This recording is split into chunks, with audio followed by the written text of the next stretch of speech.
Hare Krishna.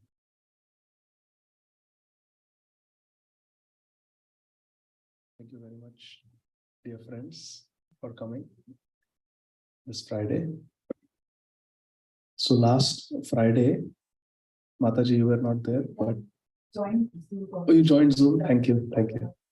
So last time we discussed the summary of chapter 1 of Bhagavad Gita, and today we will summarize chapter 2.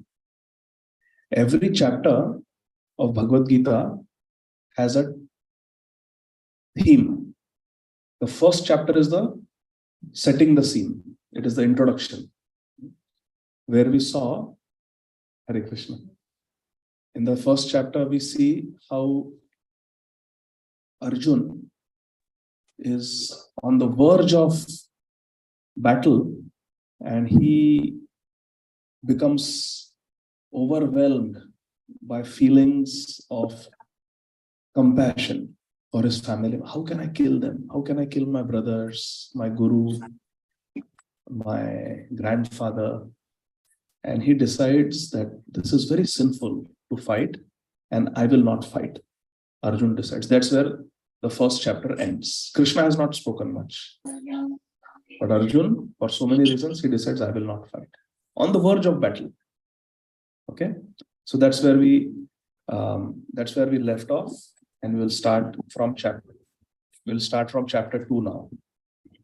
So as is the process, we will begin with those prayers which are in the beginning. So page 1 of the introduction. Every session we will begin with these prayers. They are called Mangalacharan. Mangalacharan prayers. They are the auspicious invocation prayers. Om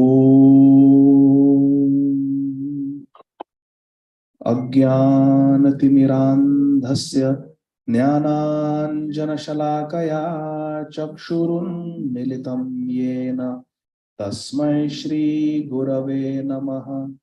Shri Chaitanya Manobhishtam Sthapitam Yena Bhutale Swayam Rupa Kadamayyam Dadati Swapadantikam Vandeham Shri Guru Shri Yuta Padakamalam Shri Gurun Vaishnavamscha Shri Rupam Sagrajata Sahagana Raghunathanvitam Tam Sajivam Sadvaitam Savadhutam Parijana Sahitam Krishna Chaitanya Devam Shri Radha Krishna Pada Sahagana Dalitam Shri Vishakhanvitamscha. He Krishna Karuna Sindho Deenabandho Jagatpate Gopesha Gopika Kanta Radha Kanta Namostute Tapta Kanchana Gaurangi Radhe Vrindavaneshwari Vrishabhanu Sute Devi Pranamami Hari Priye Vancha Kalpatarubhyascha Kripa Sindhubhya Evacha Patitanam Pavanebhyo Vaishnavebhyo Namo Namaha. Shri Krishna Chaitanya Prabhu Nityananda Shri Advaita Gadādhara Shrivasadi Gaura Vrinda. Hare Krishna Krishna Krishna Hare Hare Hare Rama Rama Rama Hare Hare. Hare Krishna Krishna Krishna Hare Hare Hare Rama Rama Rama Hare Hare. Hare Krishna Krishna Krishna Hare Hare Hare Rama Hare Rama, Rama Rama, Hare Hare. The founder Acharya of ISKCON is Srila Prabhupada. His photograph is here. He has translated this from Sanskrit into English and also written a commentary called Bhaktivedanta Purport. So let us pray to Srila Prabhupada. He is our Param Gurudev, for Srila Prabhupada's blessings, so that we can enter into the understandings of Bhagavad Gītā through bhakti. Bhaktya shakya aham evam vidursham jnatum drashtum cha tatvena praveshtum cha parantam. We can enter into the mysteries of Bhagavad Gītā only through bhakti. And Srila Bhaktivedanta Swami Srila Prabhupada is teaching us pure bhakti. Nama Om Vishnu Padaya Krishna Preshthaya Bhutale Srimate Bhaktivedanta Swamin iti namine. Namaste Saraswate Deve Gauravani Pracharine Nirvishesha Shunyavadi Paschatya Deshatarine. Hare Krishna, Krishna Krishna, Hare Hare, Hare Rama, Rama Rama, Hare Hare Krishna. So let us do Shri Ganeshaya Namaha of the second chapter. So this second chapter, so the first chapter is called Arjun Vishad. Arjun's lamentation. And the second chapter is called the contents of Bhagavad Gita summarized. So there are how many chapters in Bhagavad Gita? 18 chapters. We are on chapter number 2. Second chapter is the contents of the entire Bhagavad Gita summarized. So today we are going to see a summary study of the entire Bhagavad Gita. If someone can understand second chapter, then that person has understood the essential meaning of Bhagavad Gita. So everybody excited? I am feeling excited that we are going to study the summary of Bhagavad Gita. All summary of Bhagavad Gita is in this one chapter, which we'll try to do in the next 45 minutes. So we'll go quick, okay? And it is one of the largest chapters of Bhagavad Gita. Hare Krishna. So after Arjun puts down his Gandiv bow and says, I will not fight, Sanjay is telling Maharaj Dhritarashtra that seeing Arjun full of compassion, his mind depressed, eyes filled with tears, Krishna, who is called Madhusudan in this verse, Uvacha Madhusudana, Krishna started speaking. Now Krishna is called Madhusudan. Sudan means to kill, and Madhu is the one demon.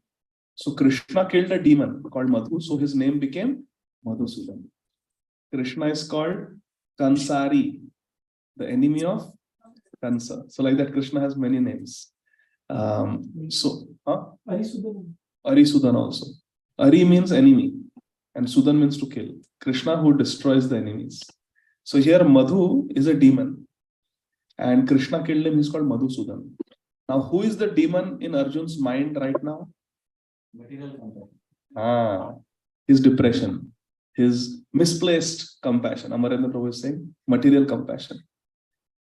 So that is a demon for Arjun because it is preventing Arjun from doing his dharma. Okay. So Sanjay is addressing Krishna as Madhusudan, Krishna who killed the demon Madhu, so that Krishna will now kill the demon of confusion and anxiety in the heart of Arjun and protect Arjun. That is the meaning. Shri Bhagavan Uvacha, verse number 2. Now Krishna will start speaking. So Krishna says, Kutastva kashmalam idam vishame samupasthitam anarya jushtam asvargyam akirti karam Arjuna. Krishna is telling Arjun, my dear Arjun, how have these impurities come into your mind? How your mind has become so impure? How? They are not at all befitting a man who knows the truth, the true value of life. Anarya. Aryan means one who knows the Vedic culture, one who knows spiritual life. An-Arya means opposite of that, one who does not know. Krishna is calling Arjun Anarya. You are talking like Anarya. And this will lead to Aswargyam. It will not lead to Swarga. It will not lead to Swarga. When somebody dies, we say, Unka Swargavas ho gaya. Swargavasi. But Krishna is saying that with this attitude, you will not get Swarga, Aswarga. You will not get heaven. This is not good. And instead of your Kirti, your fame spreading, Arjun, it will lead to Akirti. Akirti means infamy. You will become infamous. Everybody will criticize you, Arjun. What you are doing, about to do is wrong. On the verge of Dharma Yuddha, a battle for Dharma, you are running away. You are saying, I will not fight. How? It is possible. You should not do like this. This is not good. So Krishna starts speaking to Arjun's conclusion. Arjun's conclusion was, I will not fight. And how does Krishna start? With a bag. It chastises Arjun. No beating around the bush. No sugar coating. As it is. Arjun, your conclusion is wrong. Your decision is wrong. This will lead not to the heaven. This will not lead to your good fame. And you are talking like someone who does not understand dharma, does not understand proper philosophy. Verse 3, don't yield to this degrading impotence. Krishna uses the word Shudra Hridaya Daurbalyam, and he calls Arjun as Klaibyam. Don't you be like a strong Kshatriya, don't be weak. Don't be weak-minded. Hridaya Daurbalyam. Durbal means, what is the meaning of Durbal? Weak. And Hridaya means Hridaya Durbalyam.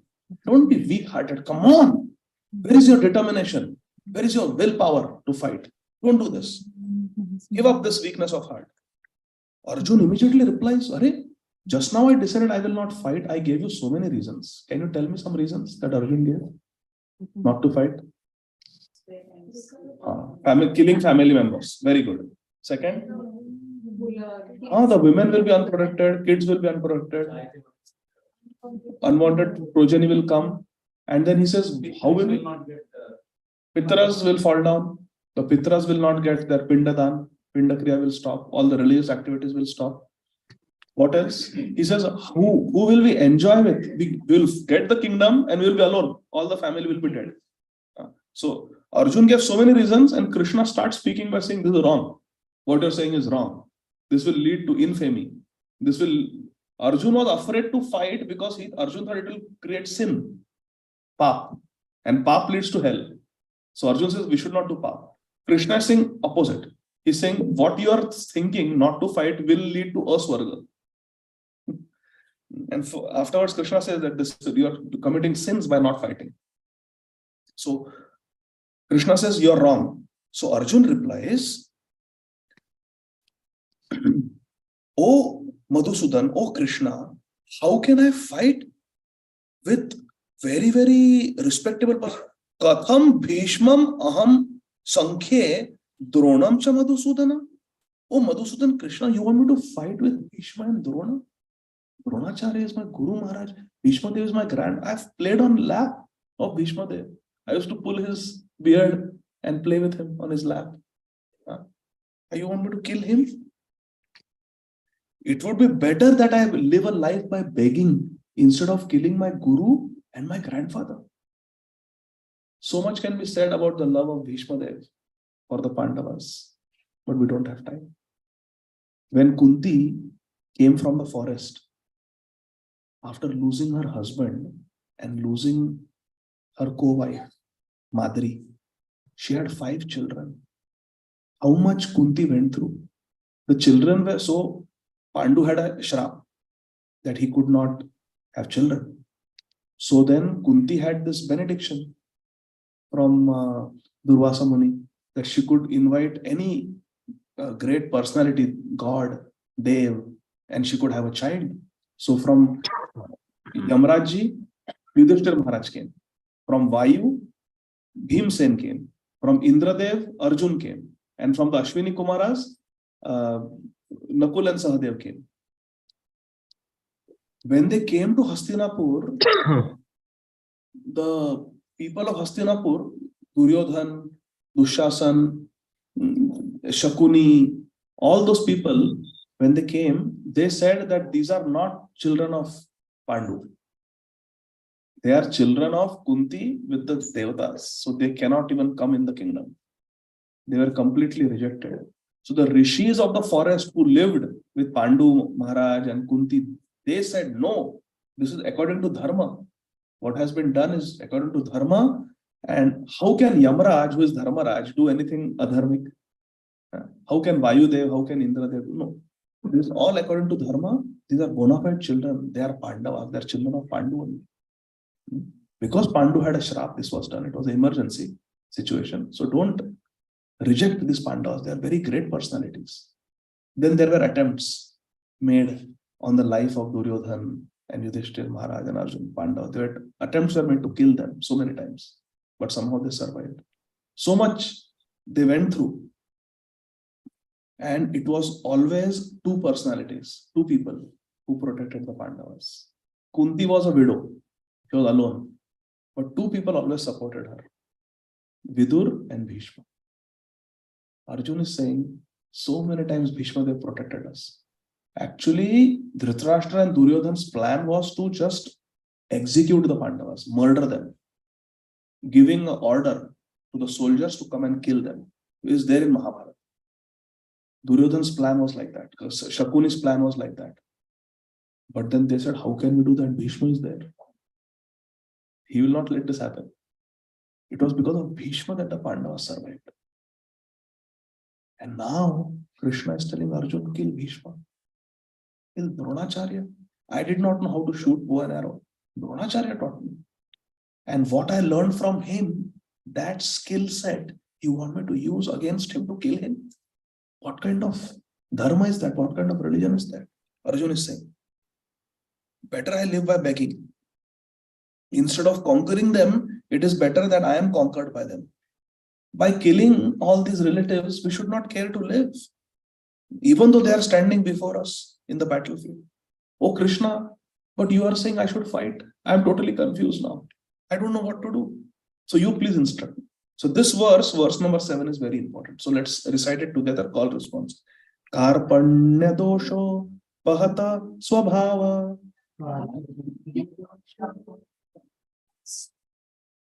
Prichhami tvam dharma samudha cheta. Yashreyasyanni shitam bruhi tanme.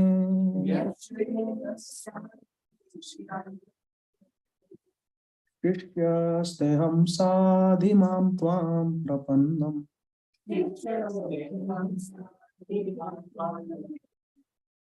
Arjun is saying that Karpanya dosha pahata swabhava. I am very confused and I am overcome by hridaya daurbalya, weakness of heart. Prichhami, therefore I am asking you, Krishna, that what is the real dharma? I am confused about dharma. Dharma samu. I have become confused about dharma. So please tell me what is my dharma. I am asking you. Yes, Shreya. There are two things. Shreya and Preya.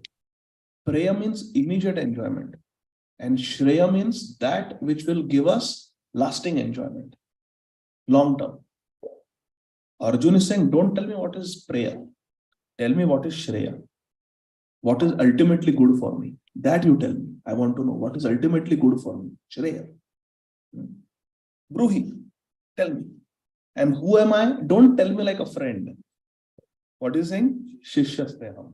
I am your Shishya. Now the relationship of friend, no. Now I am your disciple. You tell me like a disciple. Like a guru you speak now. Sadhimam, instruct me.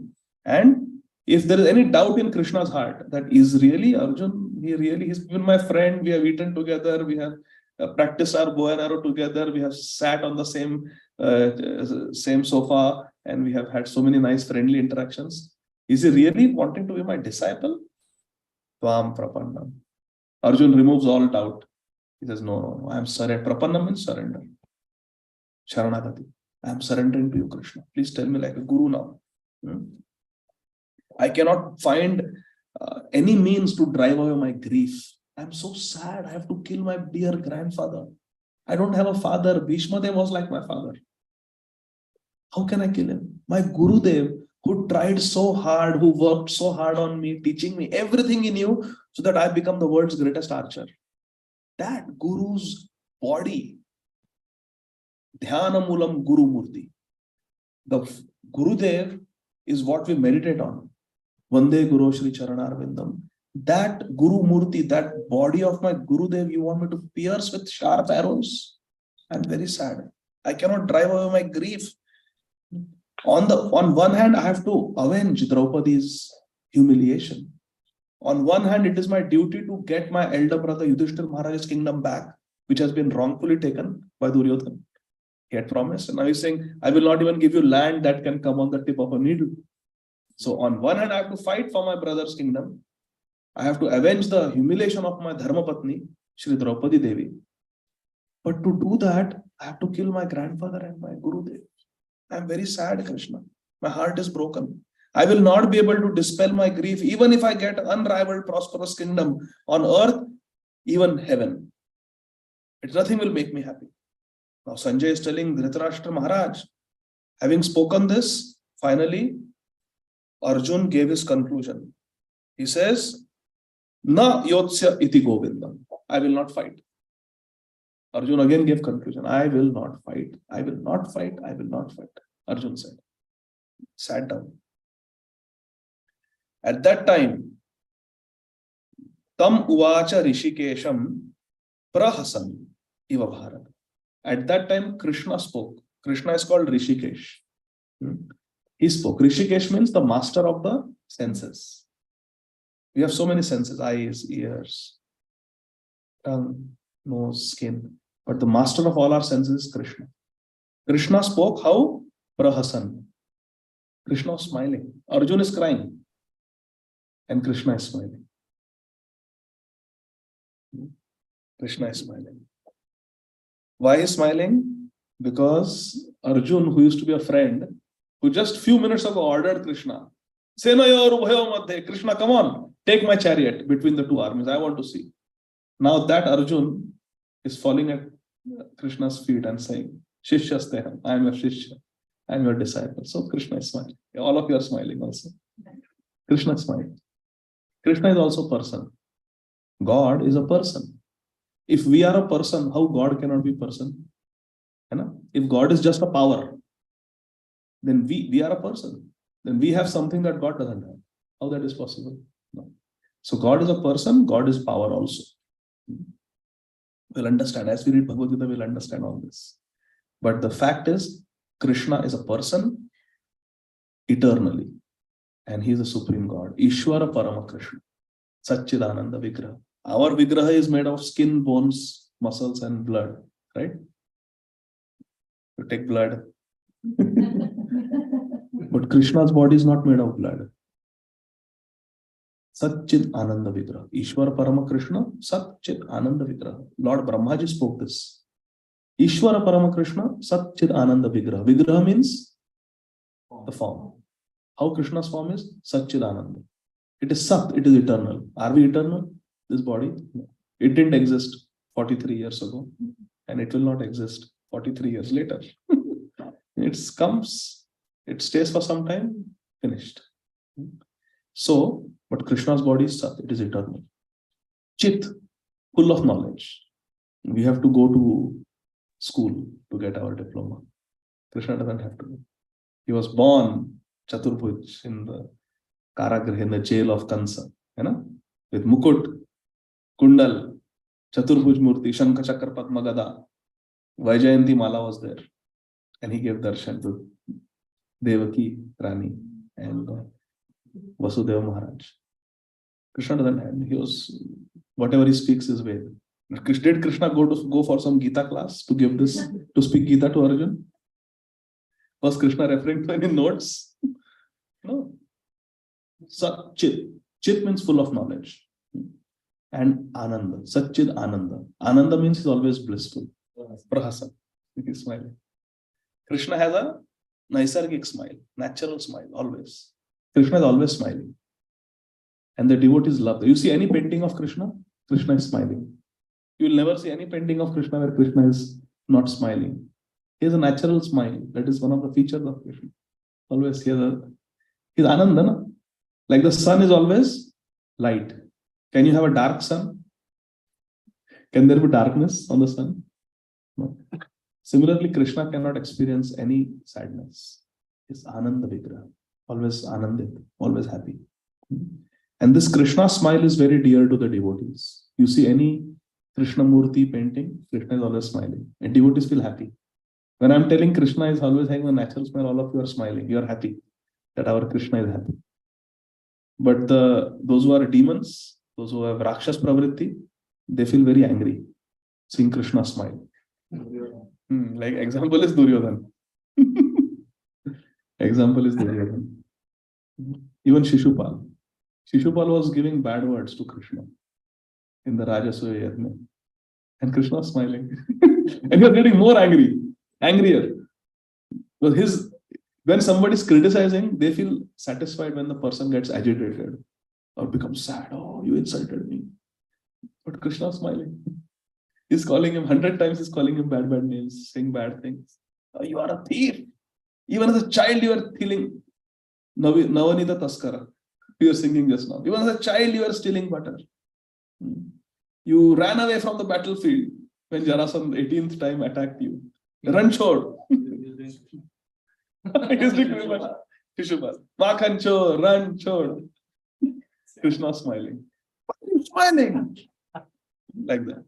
But one of the names of Krishna is Smita Krishna. Smita means his name is Smita Krishna. He's always smiling.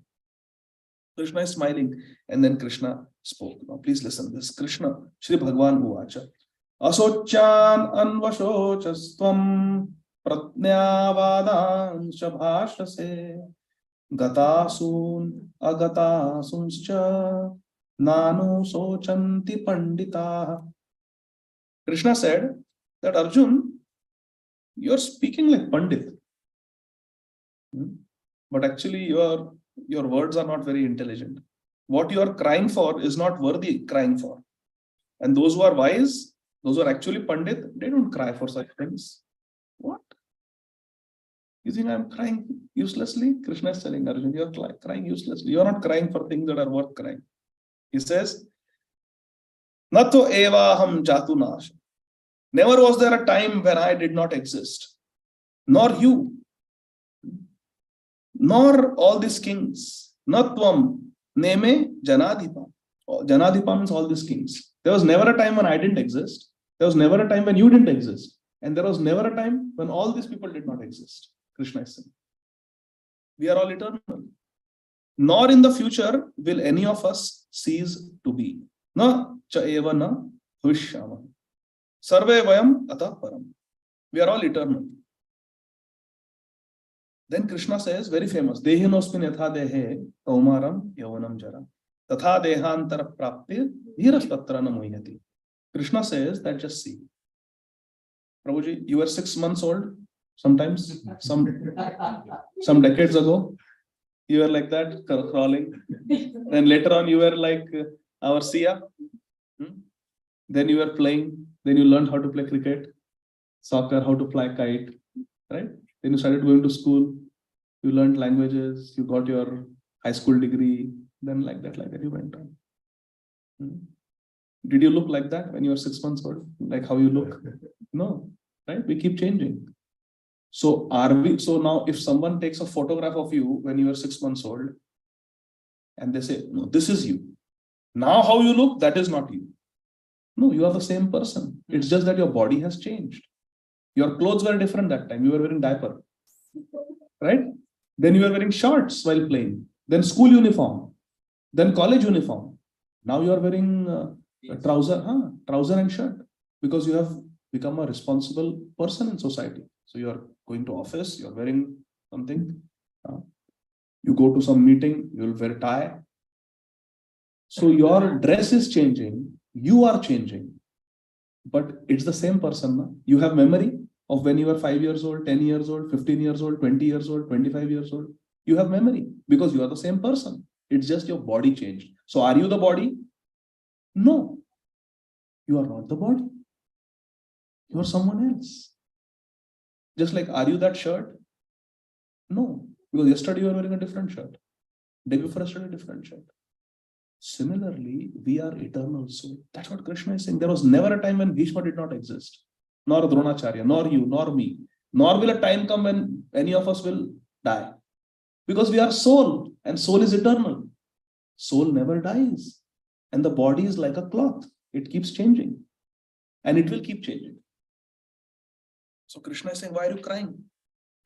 But Arjun says, but I am attached to Bhishma Dev. I am attached to Dronacharya. I am attached to their body. They are my guru, they are my grandfather. I have memories with that body. I have embraced that body. I have touched that body. I am attached. They may be soul. I am not denying, but I am attached to them. Then Krishna says something very important. Matra sparashastu kaunteya shitoshna sukha dukkha agamapaino nitya stamsitikshasva bharata. Text 14. Very important. So what is 13? You are not the body. You are a spirit soul, eternal soul. You never die.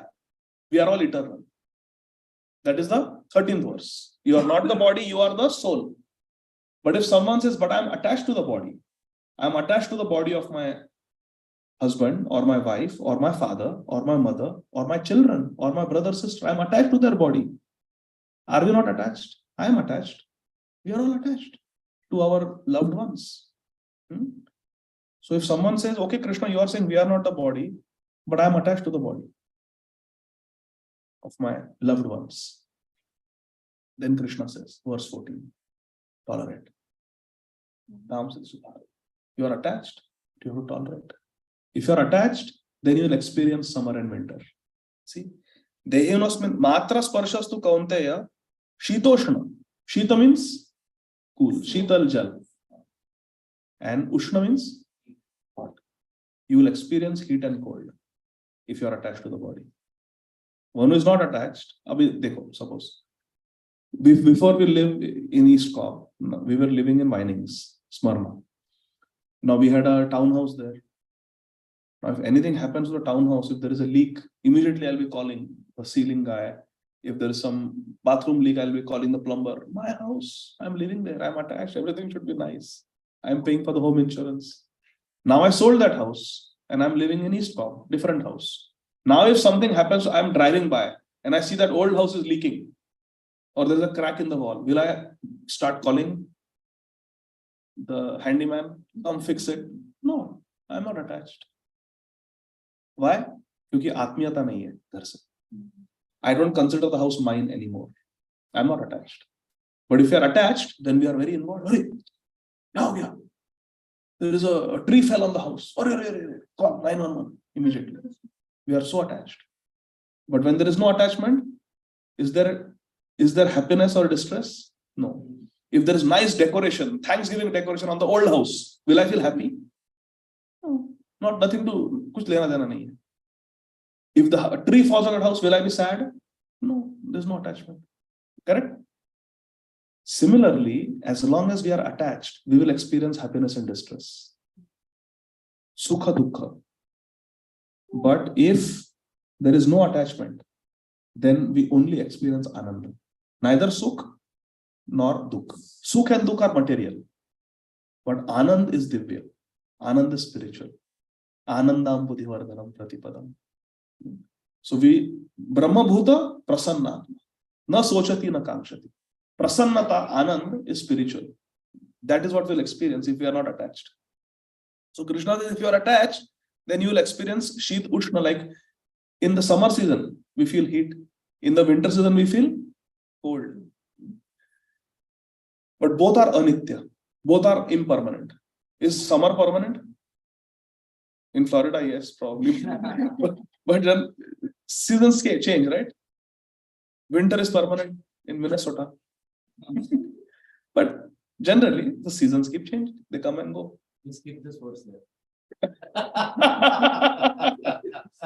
Prabhuji did his MBA from University of Minnesota. Tam titikshasva bharata. Oh Arjun, titikshasva, tolerate. So Krishna is saying, okay, if you are attached, you are going to experience happiness and distress. You will experience sukha dukkha. Tolerate. Just tolerate it. We have to tolerate it, Krishna is saying. These are important sutras. Krishna is saying tolerate. Don't be attached, but if you are attached, then tolerate. Then Krishna says, one who is not disturbed by happiness, sama dukkha sukha dhiram. Look at the verse 15. So amritatvaya kalpate. We have to be sama dukkha sukha. Sukha dukkha will come. Don't we experience summer and winter? Yes. Yes. What do we do? What do we do in summer? Do we wear a jacket? Cotton clothes, right? And what do we wear in winter? Are we going to wear a t-shirt and go in winter when it is 30? Wear a jacket. Why?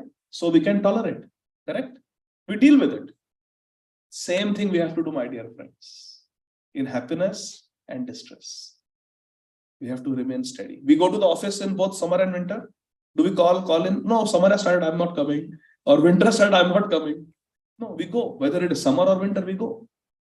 Similarly, whether happiness or distress, we have to worship Krishna. We have to remember Krishna. We have to chant Krishna's name. Hare Krishna, Krishna Krishna, Hare Hare. Hare Rama, Rama Rama, Hare Hare. Very good. What is your name? Huh? Anvika? Very nice. So whether we are happy or whether we are sad, Sukhe dakho, dukhe dakho. Whether we are happy or distressed, we have to chant Harinam. We have to worship Krishna. That is called tolerance.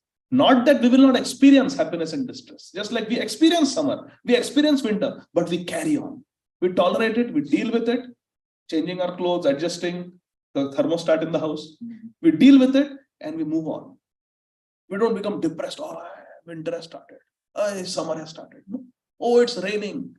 Rain, shine, summer, winter, we tolerate. We deal with it and we move on. We tolerate it. Similarly, happiness, distress, honor, dishonor. Sometimes we'll be treated nicely. Sometimes we'll be ill-treated. Sometimes we'll be successful. Sometimes we'll not be successful. Sometimes we'll win. Sometimes we'll lose. This will happen. What we have to do is, we have to remain. What is the meaning of summer? Summer. Equipoise, summer. We have to be constant. We should not get overjoyed by happiness. When in those games, they go in the face of the opponent and next time they lose. Then what?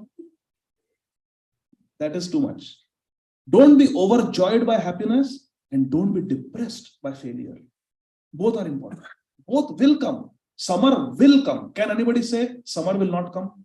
Can we do anything to prevent summer? Can we do anything to prevent winter? We may love summer. Winter will come. There are signs. When the leaves start changing color, we know now fall is coming. Each and every leaf will be gone. Not one leaf will remain. This is life. Everybody has to go. The seasons are teaching us. In the spring, now it is spring. Everything is spring. No? Everything is green. Everything is green. And we will become attached. Oh, beautiful green leaves. Summer will come. They will become even lush green. More lush. Wow. More attachment. Then fall will come. The hair starts graying. Then we start watching our A1C. Diabetes ho raha hai kya? Then we start worrying about blood pressure. We start worrying about our BMI. That means fall has started. And winter means old age, and then will come. Spring is like children. They are born. They are growing. Summer means peak of youth, like Prabhuji. French cut. And then there is fall. So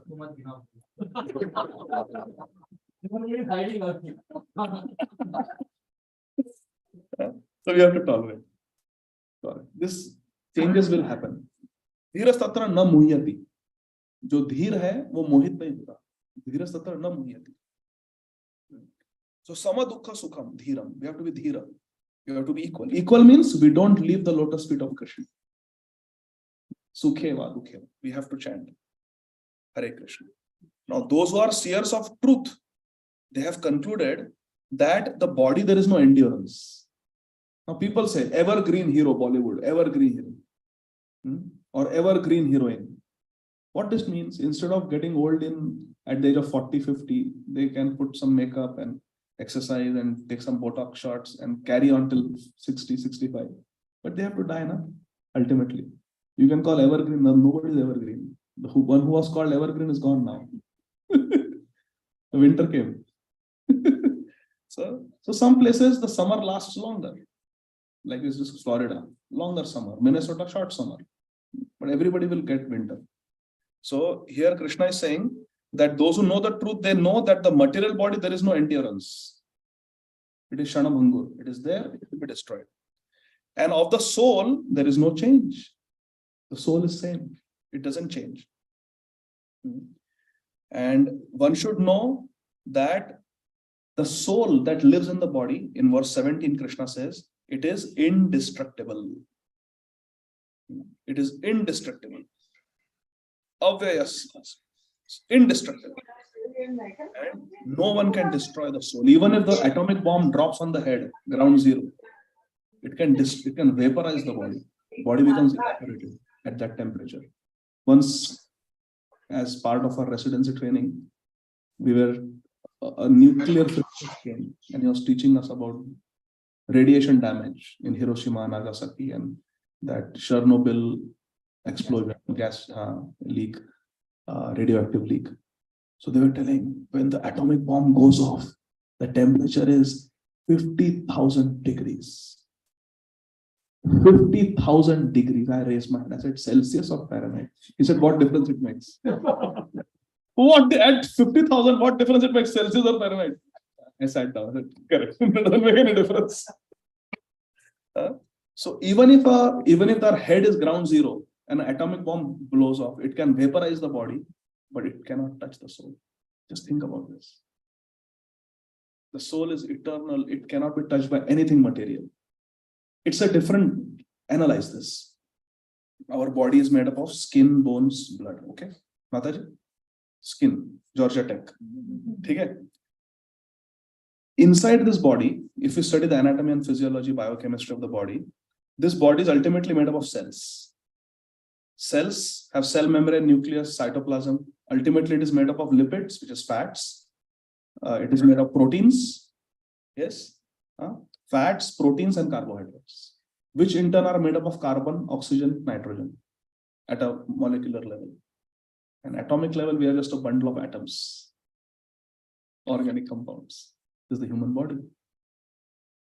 But can any anatomist or any physiologist explain mind, explain emotions, explain what is rationality? Explain this term. What is the rationality? How does this bundle of atoms and molecules become rational? How does this bundle of atoms and molecules and cells have emotions? Awareness, consciousness. How do you explain that? I did medical school in both the countries, India and America, and it's not taught anywhere. You can ask any doctor anywhere. It's not taught. It's not taught. What is the difference between a dead body and a live body? Same chemical structure, same cells are there. If it is just life is about chemicals, inject some chemicals in a dead body and bring it alive. It's not possible. Can anybody make a dead person alive? It is said that one very famous billionaire has kept a lot of money and his body is preserved because if someday this technology comes, he wants to be revived. I'll not name. This will never happen because this is an old cloth. You just give it to goodwill. Forget about it. Or you just throw it away. You cannot get it back. Cannot be used.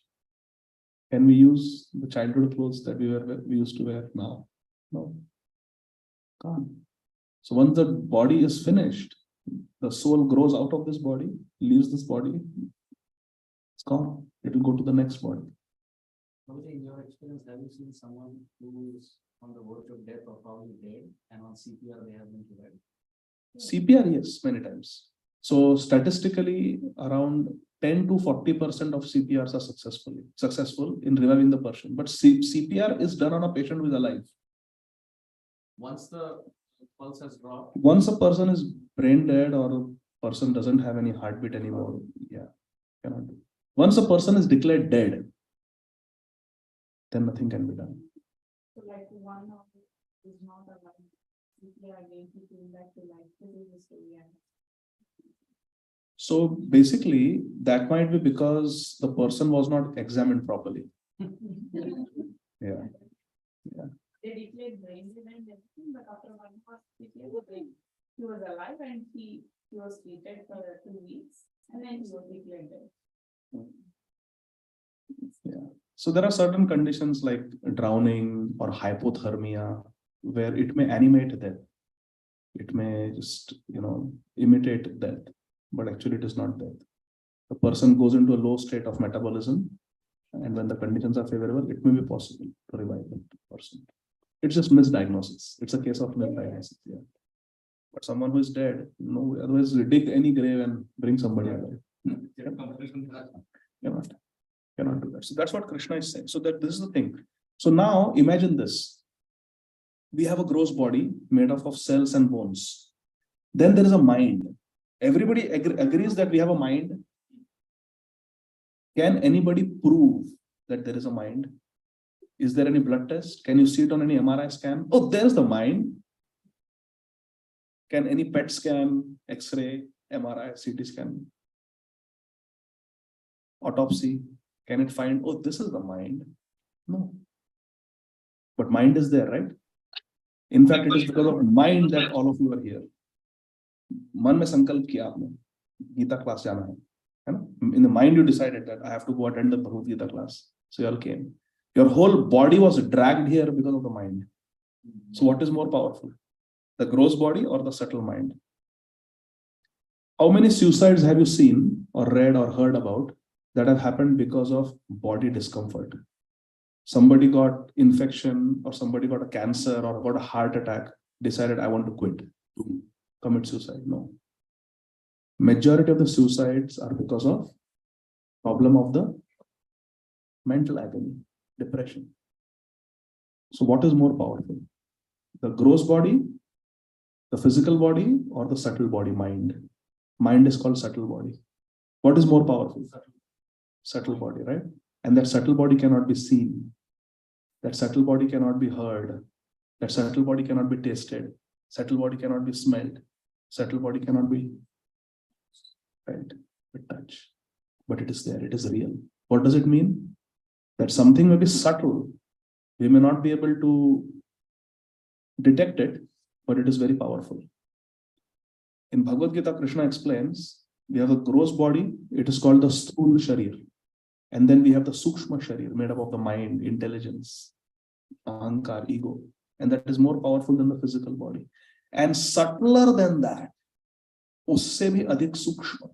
Subtle means sukshma is the soul. If you cannot see the, yes, Hridadesha Arjuna Tishtati. It's in the heart. It's in the heart. And actually, even the mind is here. We say my mind, but mind is here.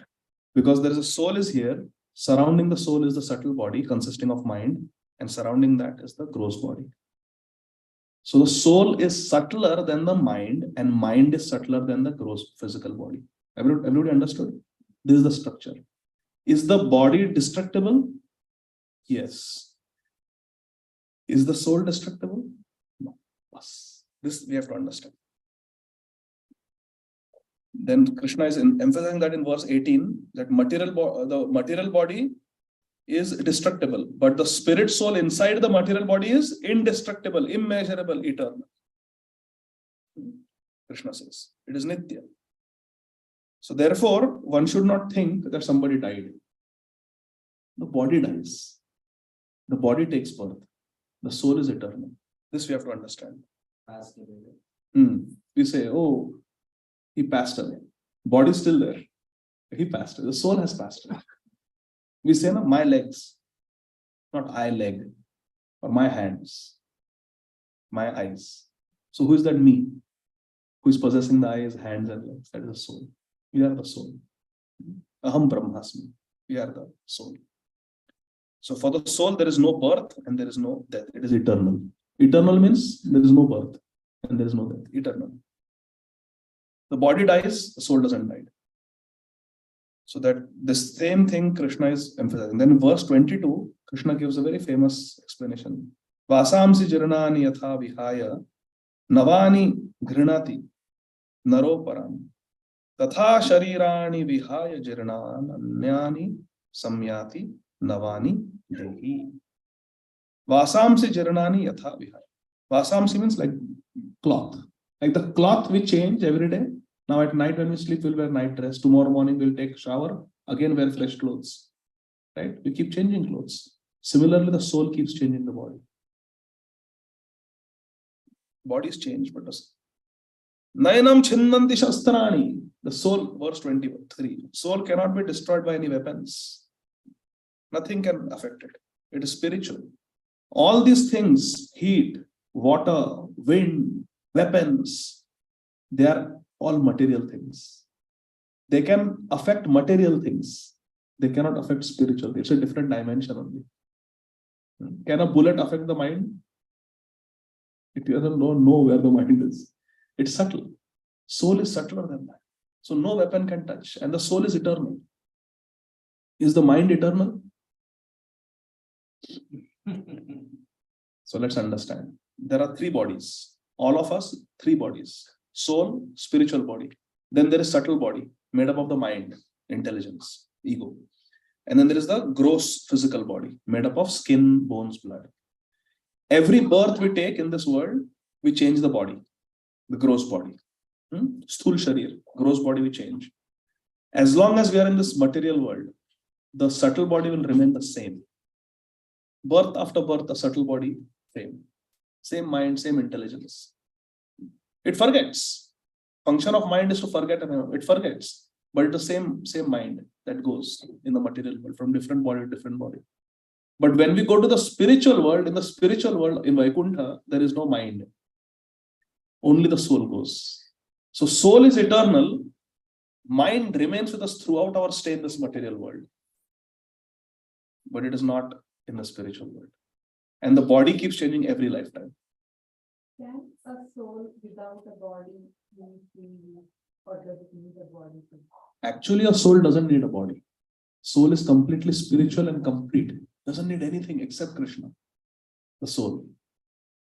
Jivara Swarupa Krishna and Nityadas. The Jiva, the soul, its Swarup, its constitutional nature is to be a servant of Krishna. Okay. Doesn't need anything except Krishna. But because we want to enjoy in this material world, then all the desires come in the mind. So then we have a mind. And we cannot enjoy with the subtle body. We need hands, tongue, ears to enjoy. Then we get a gross body, depending on our desires. Actually, the soul doesn't need anything. But because we want to enjoy in this material world, we have been given a mind with which we can do sankalp vikalpa. We accept things, we reject things, and a gross body to fulfill all those desires. Is that clear? So actually the soul doesn't need anything except Krishna. Also on like souls which move without a body. So they are called ghosts. Yeah. That's what we do. Oh, They the ghosts, they have a subtle body. So ghost is a person, for example, let's say I am by destiny, I am supposed to live for 70 years. But I get depressed and I commit suicide. So Brahmaji, Vidhata, when he created me, this body was supposed to last me for 70 years. I had leased this body. It's a lease, like you lease a car for 3 years. It's a lease, 70-year lease. But I terminated it prematurely. So you have to still pay, right? To pay the price. So when someone commits suicide, till the time by destiny, he is not supposed to get another. So I'm supposed to live in this world 70 years. And in the 71st year, I'll get another new body. Correct? But if I end this body at the age of 43, then for that many years, 27 years, I have to be in a ghost body. I will not be allotted another body. Homeless, basically. Yeah, you sign a lease with the apartment for 1 year and you quit in 3 months. You have to pay some penalty, right? So it's like that. Therefore, committing suicide is a very great sin. And those people who commit suicide, they become ghosts. And now it tries to enter other bodies. Now it cannot fulfill desires because the mind is there, subtle body is there, gross body is not there. So subtle body has all the desires. I want to eat, I want to drink, I want to enjoy, I want to be in a family, but doesn't have a physical body to fulfill those desires. So then enters other people, troubles other people, because wants to enter into that body to enjoy the ghosts. But those who wear tulsi mala, kanthi mala, no ghost can affect them. Bhuta pisacha nikata nahi aave, Mahapir jo naam suna. Those who chant the names of Krishna and Krishna's devotees. Bharjanam bhavabijanam. Tarjanam yamadutanam. Even yamduts cannot come. Hare Krishna, Krishna Krishna, Hare Hare. Hare Rama, Rama Rama, Hare Hare. Prabhupada was in London and there was a haunted house there. Many people had experience. And construction was going on. Some people were hit by even bricks. The ghost would somehow create trouble. And Prabhupada wanted to buy that property. But they said that, no, Prabhupada, don't buy that property. It is haunted. So Prabhupada told devotees, you go and for 4 hours, you do kirtan. Hare Krishna Mahamantra. With kartals and mridangas. And the devotees did. And no ghost was ever found. Prabhupada bought that property also, and it's a temple, everything is fine. The ghost went away. Yes, beta. How would ghosts make issues for in material issues? They don't have a material body. They have a certain power by which they can enter the material body of another person. For example, I am having this body, right? If there's a ghost, the ghost may enter in a subtle way and exert its power on this body. You know, there are people, they say that I hear voices or I feel possessed, split personality. Sometimes they are one person, sometimes they are another person. So some of those cases are because of a ghostly being attacking that body. Some of them may be medical conditions, but sometimes this is seen. And there are many examples of this in our scriptures. Brahmanda Puran has a reference that Brahma Rakshasa Yakshanam Duro Sarvanta. Those who chant Krishna's names, even the shadow of those ghosts will not come in the direction of Vaishnavas. Hare Krishna, Krishna Krishna, Hare Hare. Hare Rama, Rama Rama, Hare Hare. The Brahma Rakshas attacked that same. Santa Namdev. Yeah. So many things are coming, but we have to stick to the script. 27th verse, Krishna says, Jatasya hi dhruva mrityu. One who has taken birth will surely die. One who dies will take birth again. Understand? One who has taken birth will die. One who dies will take birth again. It continues, the cycle. Like once we change this cloth, doesn't mean we'll be without clothes. We'll take another cloth. We remove that cloth, we'll take another cloth. We remove that cloth, we'll take another cloth. Similarly, the soul gives up one body, gets another body. Gives up the next body, takes another body. Like that. It doesn't carry any memory from the previous life into the next life. It carries what is called as samskars, impressions. Memory is not there because, see, Prabhuji, if memory is there, we'll all get post-traumatic stress disorder, PTSD. If you remember every life, how I died, I was gunned down, I was shot, I got a heart attack, I was in a road crash. I have a patient, Prabhuji.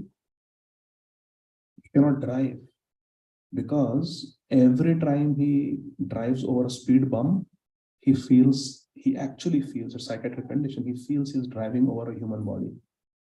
Every time he drives over a speed bump, he has to come to a screeching halt, open the door, look behind. It was just a speed bump. So he dreads speed bumps. It's just a condition. Every time he goes, because once he was in a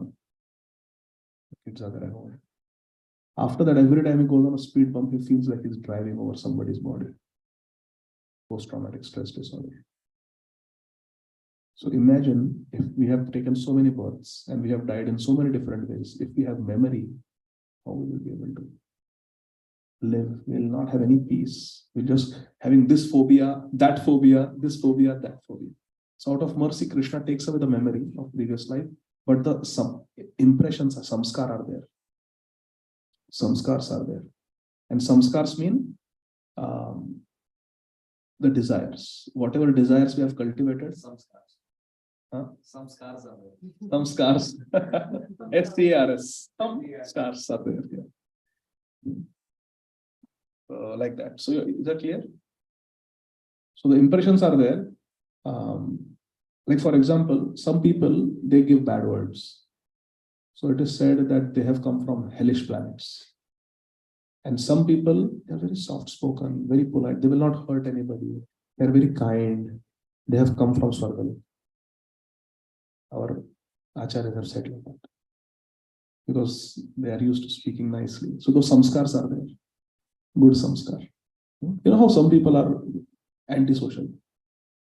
Yeah, I had one classmate when I was growing up in Akola. He was like totally antisocial. He threw dabba in the teacher's face. He used to, beat up. He has beaten me up so many times. Very, like always into fights, always into trouble. And then all his life, he was like that. He never graduated even from high school. Just one problem after the other. And finally, I saw the news that his own father shot him dead in Akola. It was on the news channel. With his dead body, everything was shown. He tried to kill his own father for money. He was my age, 43.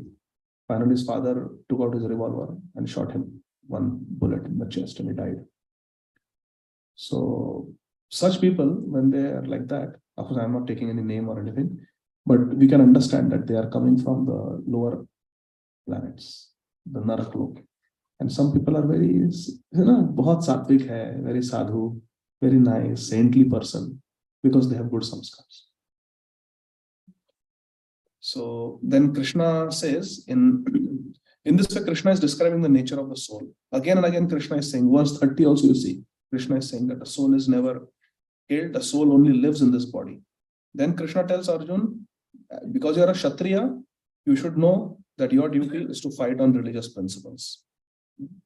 And then because Arjun said that we will be committing sin if I fight this war. So to counteract that, in verse 32, Krishna is saying that you are a Kshatriya and you are fortunate that this Dharma Yuddha has come your way. By participating, you will actually get Swarga.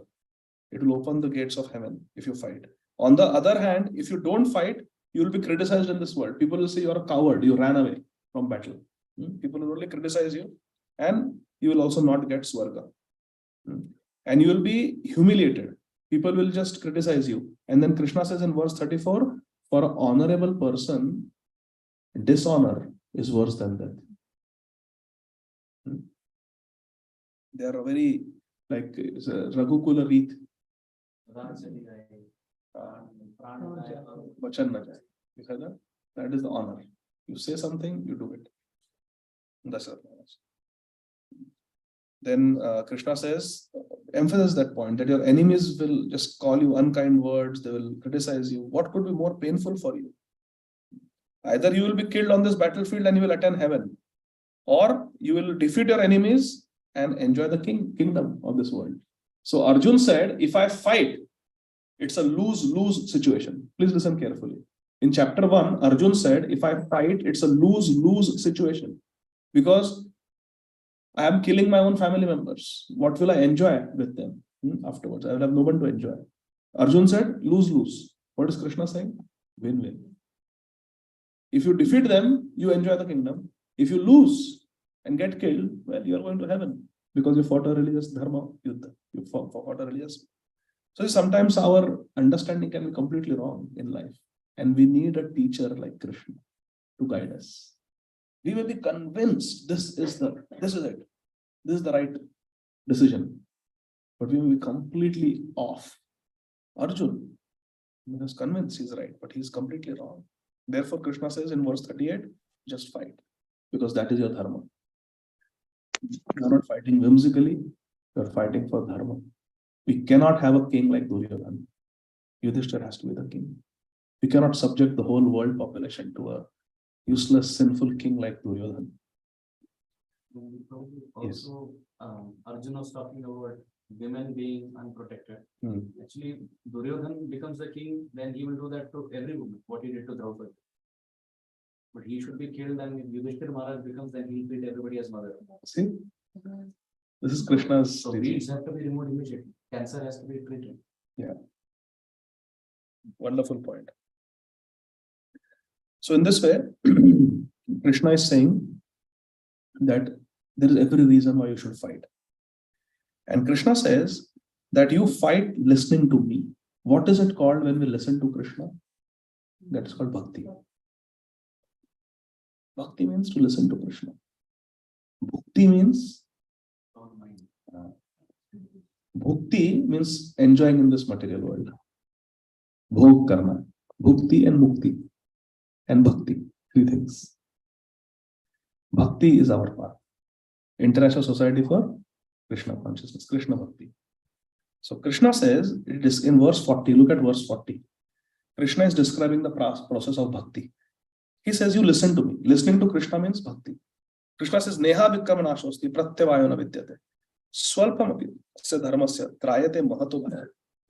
On this path of bhakti, there is never a loss. Now imagine you are given an investment option, honest investment option. You invest little bit and you can retire. You will get unlimited wealth. And there is no risk, it is guaranteed. Sounds good? That is bhakti. Krishna says, Neha vikkama nashosti. Isme kabhi nash nahi hota hai. And swalpamapasya dharmasya, little bit investment you do in bhakti, trayate mahato bhaya. From the greatest calamity, it will protect you. Can you tell me some example? Little bhakti protects you from the greatest calamity. Gajendra. In his previous life, he was Maharaj Indradumna. And somehow he became an elephant because he was cursed. But he did not forget his devotion. It appeared like that. But when he was in a very dangerous situation, immediately he remembered his previous life of devotion. The prayers that he used to chant, he remembered those prayers also, called Gajendra Stuti. And he chanted them, and Krishna came and saved him and took him to Vaikuntha. But look at Mahabharata itself. Draupadi Devi. That story is there when she was serving. Every time Krishna would come to Indraprasth, she had so many dasis, so many cooks. She would not let anybody cook. She would herself cook for Krishna. Mahabharata describes so many. She was the queen of the world, Draupadi Devi, but she used to cook for Krishna. And she is cooking, she serve, and she had kept some fruits also. And Krishna likes to share everything. So he wanted to eat a fruit, but he wanted to cut it and share it with Arjuna and everything. So Krishna took a knife and cutting a fruit, and Krishna accidentally cut his finger. Now, how can Bhagwan? That is Leela. This is Leela. Krishna does this Leela with his devotees to show their devotion to the world. So Krishna cut his finger and blood came. We just said there is no blood, bones. But when Krishna wants to manifest, he manifests. His body is spiritual. So blood started coming. Draupadi came running. And she was wearing Nawari sari. A very expensive sari with gold embroidery. Yeah.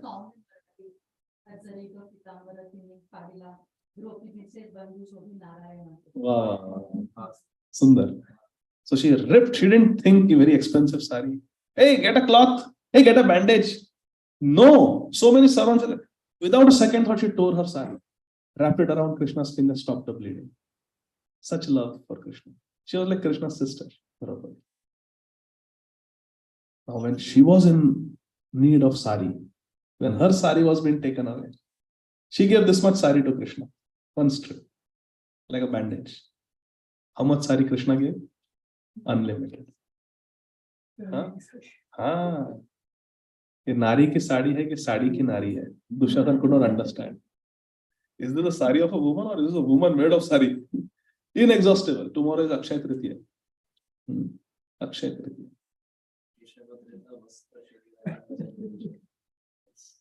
Krishna became the sari. Mahabharata describes when Dushasana was pulling the sari, Draupadi was not feeling anything. She was feeling as if her Krishna has come and embraced her. Because Krishna had become that sari wrapped around her body. So she was only feeling Krishna's embrace. And Dushasana was like tug of war. He was tiring. He has 10,000 elephants strength in his arms. Pulling. There was a mountain of sari in the sabha, like this.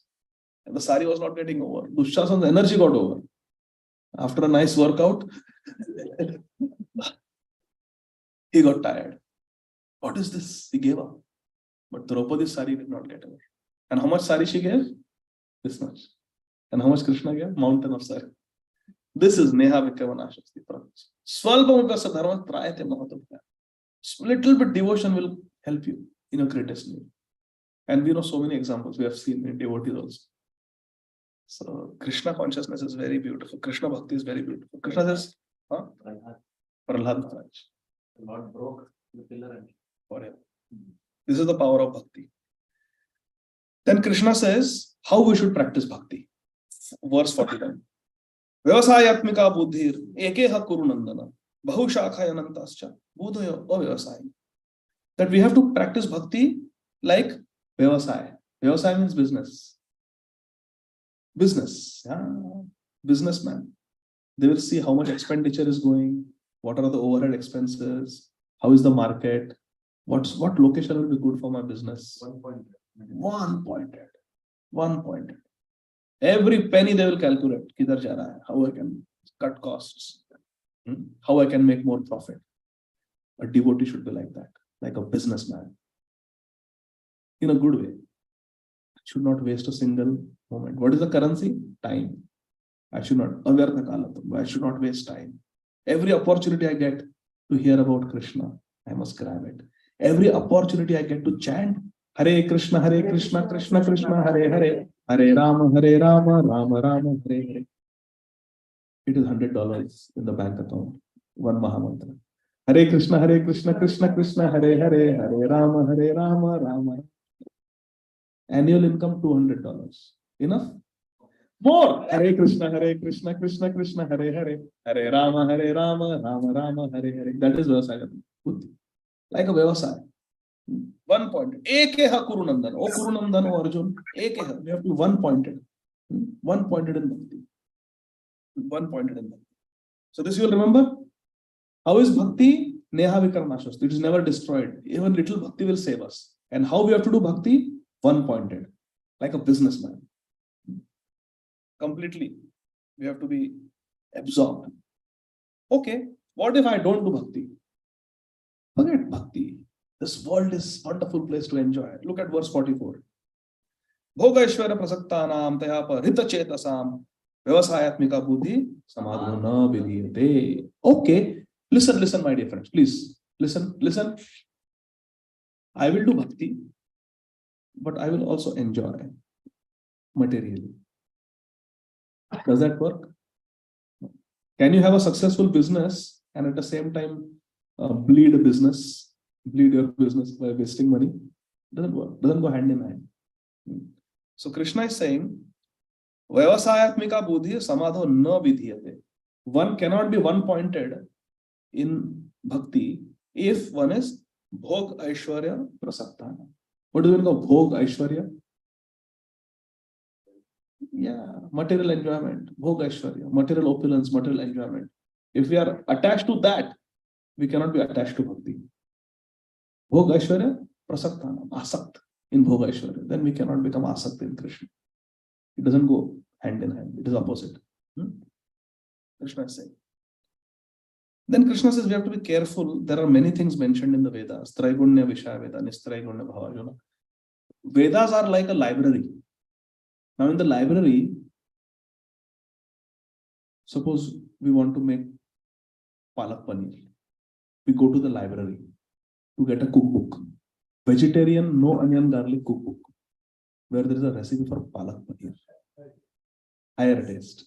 We go to the library. But in the library, there are comics also.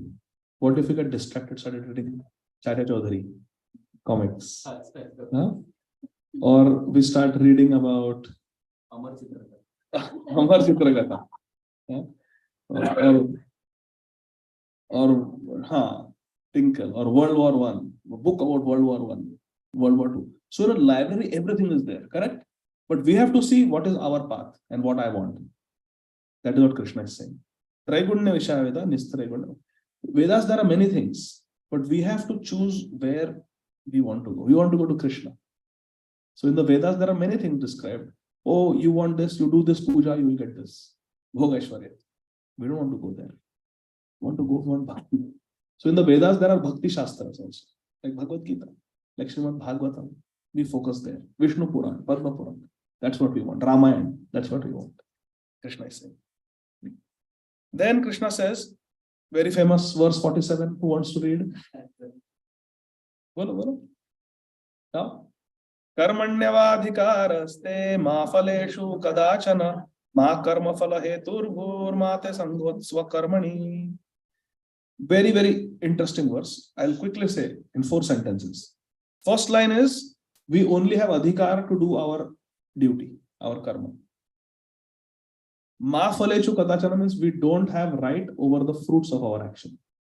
What is the meaning of fruitive action? We go to the office, we work for 2 weeks. What happens on the Friday? Paycheck comes. Yes, weekend, but paycheck comes every other Friday. Every other Friday, paycheck comes. Ma phaleshu kadachana. Mother is not attached to the fruits.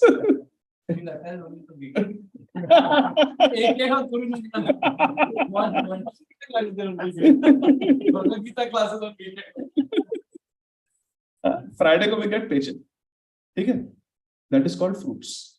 We work for 2 weeks, and what is the fruit of our labor? We get salary, we get paycheck. So Krishna is saying, in bhakti or in this world, we have a right to do our duty, but we don't have a right over the fruits of our action. कर्मण्यवाधिकार अस्ते, कर्म करने का अधिकार है, मा फलेषु कदाचन, but कर्म के फलों पर हमें अधिकार नहीं है. We don't have a right on the results or fruits of our activity. Ma karma phala heturbhur, and don't think effort should be from us. And ma karma phala heturbhur, if you get straight A, don't think it is because of you only.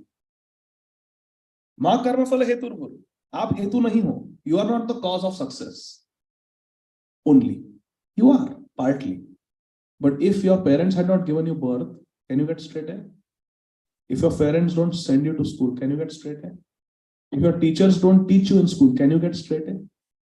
If Krishna doesn't give you good health, can you get straight A's?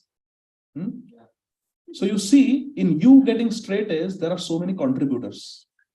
So Krishna says, Ma karma phala hetu. Don't think ki aapke karma phal ke hetu ho. You are the cause of the fruits of your action. A farmer may sow the seeds, but if there is no rain, what if the seeds were spoiled, infertile? Then nothing, crop will not come. So we can do our effort, but we are depending on so many other factors for success. So Krishna says, don't consider yourself to be the cause of your success. Okay, yaar. Don't take credit for what I do. I don't have right over my fruits of my action, and I only have a right to do action. Just work. Don't be attached to the fruits of your work, and don't consider yourself to the cause of success of your work. Nahi karna kaam. I don't want to work. Krishna says 4th line. Mate sangvatsva karma. Don't not do work because of this. Krishna knows our psychology. So you still have to work because it is dharma. I'm answering Arjuna's predicament of the war. How in this one. Yes. He has to fight. At the same time, if he wins the war, he shouldn't take credit. At the same time, he should not think what will happen if he wins, if he doesn't win, but he should just do it for Krishna. Yeah. And at the same time, it is for us as well. So beautiful. Amarit was saying that this verse teaches how we should work in this world. We should work as a duty. You see, children. When they are small, I'm picking on everybody. First adults and now kids. Sorry. I picked a mridanga to head. See, children, when they are small, they don't want to go to school. So what we say? Go to school Otherwise, I will give you a timeout. Go to school, stop playing, come on, go to school, otherwise I'll give you a timeout. Correct? So what is the motivation for going to school? Punishment, to avoid punishment. Correct? To avoid punishment. We give timeout. When they grow up a little bit, what do we say? Go to school, I will give you a lollipop. Now parents start negotiating. They give some reward. First punishment, then reward. Okay, you go to school, then you can have a play date. Okay, I'm going. Okay, you study. If you get good grades, you can have I will take you to Six Flags, under Six Flags. So, reward. So first there is fear of punishment. That's why they go to school. Second, to get reward, they go to school because there is some temptation. Okay. Then when they grow up a little bit more, then they go to school out of duty. My parents, they are successful. They are educated. They are hardworking. I should not spoil their reputation. So for the sake of my family reputation, for the sake of my parents, and they are paying my college tuition now. Till 12th, it was all free, but now my parents are paying college tuition. It's my duty to study and get good grades. So out of duty now, that college student is going. Kindergarten, fear of punishment. Little bit in middle school, high school, reward. Yeah, if you get into good college, then I'll get you a car. Okay. So, some reward. But now when they're in college and the parents are paying heavy tuition, then the kids will work hard because out of duty. Parents, they're working hard, they're paying for my tuition. I better do a good job. So out of duty. And the fourth stage is now the child has graduated from college. You got them married also. Now they got married. Now they have children. Now do you have to tell them, "Arey, go to work. Arey, no. Now I have my children. For them, I will do anything." Out of love, they work. They will even come to America. They will do so many things to give a good future to the children. Correct? That same child now has become a father or mother. Now you don't have to tell them, go work, earn money. No. Out of love, they are doing because they have their own family now. Out of love. Bhakti same. Initially, we come to bhakti. Arey, bhakti karo na to nark jaoge. Do bhakti, otherwise you will go to hell. Oh, no, I don't want to go to hell. I'll do upas, I'll chant, I'll do Satyanarayan Puja, I'll do something. I don't want to, so that I'm not haunted by ghost. I don't want to. So out of fear of ghost, out of fear of going to hell, out of fear of getting sins, out of fear of suffering in this world, oh, my visa will get cancelled. Let me go to Visa Balaji in South India. Out of fear of something negative happening, we do bhakti. There's a baby stage. That's like kindergarten stage. Baby stage of bhakti. That's not real bhakti. Well, it is bhakti. Like kindergarten also is education, but it's very basic preliminary education. Then I will do bhakti because I want money. I will do bhakti. I want good luck. I will do bhakti. I want, good health. So we do bhakti for results, reward. Then we do bhakti. I have taken Diksha. Now I've started this Gītā class every Friday. Everybody's thinking I'm a devotee. I better chant my rounds. Out of duty. I cannot be like this. I have promised my Gurudev I will chant 16 rounds. So out of duty we do. That is the third stage. Out of duty. But then, when you develop love for Krishna, does anyone has to tell Goswami Tulsidas ji, chant Ram Ram Ram? Does anyone have to tell Hanuman ji, chant Ram Ram Ram? Out of love. That is the ultimate stage. Love. Why I said all this? You were basically saying about Karmanyavadhikaraste. Our approach to Krishna, basically, we have no right over our fruits. We have no. So why we are performing why we are performing 4 stages. Understood. Four stages are there. So we have to come to which stage? Which is the stage of Krishna Prem. Tesham sadayuktanam bhajatam priti purvakam dadami buddhi yogam tam yena mamupayana. Priti purvakam. Prem se. You have to serve Krishna with love. In this way, Krishna says, working this consciousness means surrender to me. This is very important, my dear friends. Let us look at this verse number 49. Ready? Durena hi avaram karma buddhi yoga dhananjaya buddhau sharanam anvichha kripana phalahetaha. Sharanam, the word sharanam is used. Sharanam means sharanagati. Krishna is saying sharanam. Buddhau sharanam, with your intelligence, just surrender to me. Krishna is saying sharanam. Everything is there in second chapter. You have to surrender to Krishna. Krishna is saying, just surrender to me. Now, this is not surrender that Germany surrendered to UK in Second World War. Not like that. This is out of love. Out of love, not out of force. Krishna says, Sharanam, take my shelter out of how Vibhishan Sharanagati. Vibhishan took shelter of Ram. Everybody was saying, no, reject him or capture him. He is Ravan's spy. What did Ram say? No. He has taken surrender. He has surrendered to me. I will give him protection always. Sakrideva prapannoyam. Prapanna and Sharanagati same. Sakrideva prapannoyam. Tavasmiti sayachate. Abhayam sarvada tasmai dadami etad vartamam. Anybody once says to me, please listen carefully. Lord Ram says, once somebody comes and says, Sakrit means once. Sakrit eva prapannoyam. Once somebody comes and says, Tava asmi iti yachate. Krishna, I am yours. Tava asmi, I am yours. Abhayam sarvada. He's saying once, Sakrit, but Abhayam sarvada. I give him Abhayam, fearlessness, forever. Not sometimes. Vratam mama, this is my promise, this is my vrat, this is my vow, Lord Ram says. So then, to bring out the glory of Lord Ram, Hanumanji asks, really? Vibhishan, I have seen, he's a great devotee, you're giving him surrender. But everybody's saying that it's very risky. What if his mind changes and he attacks you? What if he is sent by Ravan? No. He has taken my shelter, I will give him shelter, Lord Ram says.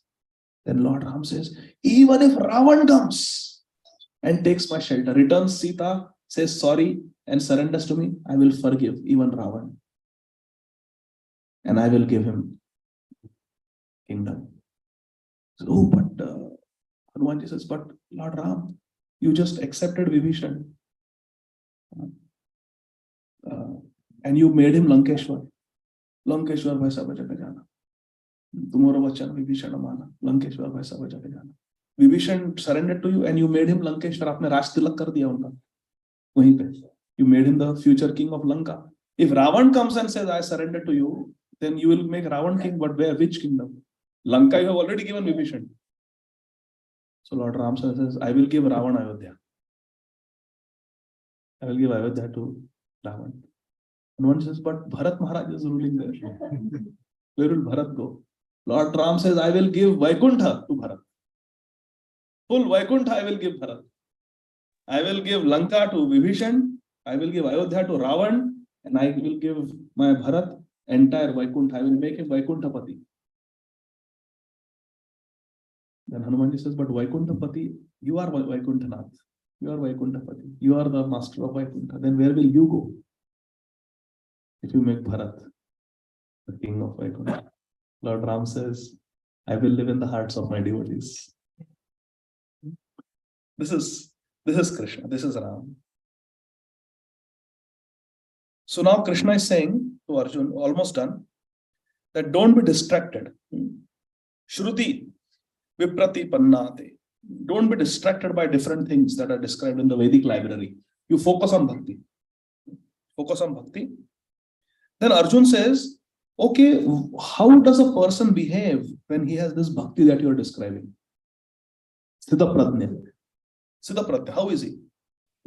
So then Krishna says, then such a person is full of satisfaction. Tushta. Being satisfied is very important. Satisfaction in this world, very important. Think about it. So many times we become, I want more. But too very important to be satisfied. There are few things that we should be satisfied with, our Shastras. One is money, the salary that we have, we should be satisfied. Second is the food that we get. Whatever prasad Mataji will give, we'll be satisfied. Mithleshwari Mataji. We should be satisfied. Gulab jamun, rasgulla. And third thing is, Simple. our spouse. We should always be satisfied with our spouse. We should never think, "Bas, what Krishna has given, I am fully satisfied." Like that. Three things: our salary, spouse, and the food that we get. We should never be dissatisfied. Like they say, when I was small, I always like to give this example. Onida TV. Owner's pride, neighbor's envy. That is material consciousness. We should not be like that. Onida, color TV, owner's pride. We become proud of our possessions and let the neighbors burn in envy. What kind of consciousness is this? You are increasing the envy of others and you are increasing your pride. Wow. Oh, allowing TV mat lao man. They are doing negative preaching. Mat lao. Don't bring the TV. It will increase your pride. And then Onida fellow also is born, is shown like a devil. Green color. God. We also had Onida TV. Hare Krishna. So Krishna says, Vishaya vinivartante nirahasya dehina rasavarjam rasopyasya param drishtva nivartate. But we have got so many desires to enjoy in this world. So Arjuna is asking how to overcome that. Please, this is very important. Please listen to this very carefully. You think it's relevant? So many temptations in this world. How to overcome them? Krishna is answering. He says, Vishaya vinivartante niraharasya dehina rasavarjam rasopyasya param drishtva nivartate. Param drishtva means, Krishna says, listen, if you want to overcome temptations of this material world, then you have to develop a higher taste.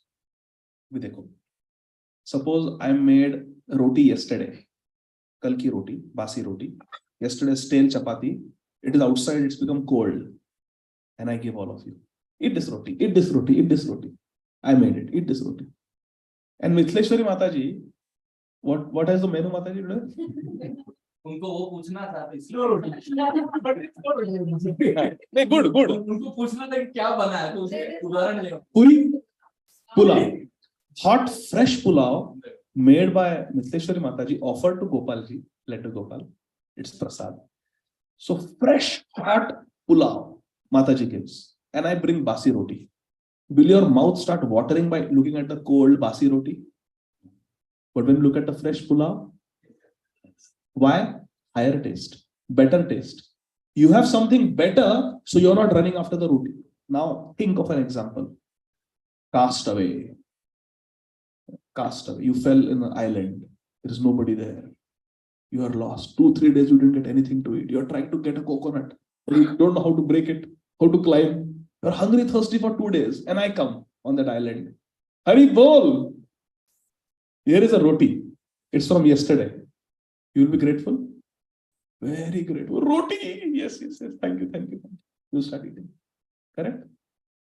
So, if we develop a higher taste, then we will not be attracted to something lower. Now, is jagat ki ruki sukhi roti ke liye? Ruki sukhi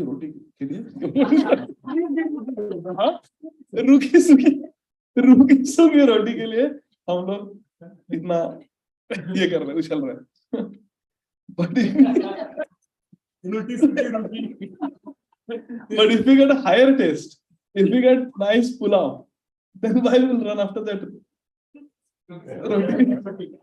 Why will you run? So that's what Krishna is saying. Param drishtva nivartate. If we develop higher taste, then we will not run after lower taste. Now see, my dear friends, in this material dog-eat-dog world, but spiritual life is not like that. Material rat race. Spiritual life is not like that. Now see, look at the spiritual society. Am I giving you some money? Please come and listen to me. Nor are you giving me money. Come and speak. Nor did we give money to Amarendra to Kirtan. But happily we are coming as friends. We did not know each other 3 weeks ago. But now we are so connected. Happily we are coming, we are singing Hare Krishna, we are reading Bhagavad Gītā together, and we are going to eat prasad together. It's all out of friendship and love. This is Krishna consciousness. It is completely opposite to material society. In material society, it is you scratch my back, I'll scratch your back. We'll invite somebody home only if there is some material gain, vested interest. influential fellow. Let's call him for lunch, or let's call him for dinner. But in spiritual side, it's nothing like that. We are just coming together, bodhayanta parasparam. Kathayantasya mamritam, tushyanti cha ramanti cha. We are just coming to glorify Krishna. And by glorifying Krishna, we feel happy. This is the spiritual world. Almost finished. Higher taste. So Krishna is saying that the senses are very strong and they can carry us away from Krishna. So we have to be careful. Again, how to do that? It will come in the later chapter, but Krishna is giving indication. Mind is very strong, senses are very strong, our indriya are very strong. Eyes want to see something. You have to be very careful. You have to keep them under control, and one who can keep them under control, tasya prajna pratishtita. Such a person has got fixed intelligence. Prajna means intelligence. Then Krishna says, dhyayato vishayam pumsa. If we look at things, we become attached. What did Arjun tell Krishna? Take me between the armies, I want to see who has come. So by seeing, Arjun became bewildered. Hey, how can I kill my family members? He started crying. His Gandhi fell from his hand. So by looking at things, we become attached. From attachment, we develop kamna, kam vasana. I want. And when that attachment is not fulfilled, we become angry. If the attachment is fulfilled, then you become greedy. I want more. Ye dil mange more. That is, we are trapped. So whether when we develop a material desire, if it is fulfilled, we want more. If it is not fulfilled, we become angry. What happens when we get angry? When we become angry, we forget Krishna. Therefore, when we become angry, we become like animal. And we should never make any decisions when we are angry. We should never send a text message when we are angry. Never make a phone call when we are angry. Because we are not in proper mind. We are in delusion. Memory is bewildered, intelligence is lost. And when that happens, we fall down. Then Krishna says that one who is satisfied in Krishna consciousness, the miseries of this world do not affect. If we are satisfied in Krishna consciousness, then the miseries of this world will not affect us. But if we are not satisfied, always wanting more, as a rule, man is a fool. When it is hot, he wants it cool. You give it cold, he wants it hot. Always wanting that what is not. This is our story. Always something. Grass is always greener on the other side. So then Krishna says that just like a wind will blow away a ship on water, similarly, if our mind focuses on something that we should not have, our mind will go away. We will be carried away. So important is we should not contemplate on wrong things. Please listen carefully. Almost done. So first there is a thought, vichara. Then there is chintan. What is chintan? Thinking about it more. Not chinta, chintan. Thinking about it. And then there is action. We have to cut it when the thought comes. For example, I may get a thought, I want to steal this. Then there is planning, how I will steal. And then I actually steal. But when the original thought comes that I want to steal it, is it a good thought or a bad thought? Bad thought. We should just cut it off there. By praying to Krishna. Krishna will give strength. Like that. Otherwise, if we focus, we start doing chintan, we start meditating on that, we will be carried away. Then Krishna says something very nice in verse number 69. Please pay attention. Ya nisha sarva bhutanam tasyam jagarti samyami yasyam jagarti bhutani sa nisha paschato mune. We have to understand this verse, my dear friends. Krishna is saying for a spiritualist, one who is practicing bhakti, and someone who is materialistic, atheistic, their life is completely opposite. Like day and night. Krishna says, what is the day for a bhakti person, bhakta, is the night for a materialist. And what is day for the materialist is night for the devotee. Think about this. What time do we sleep?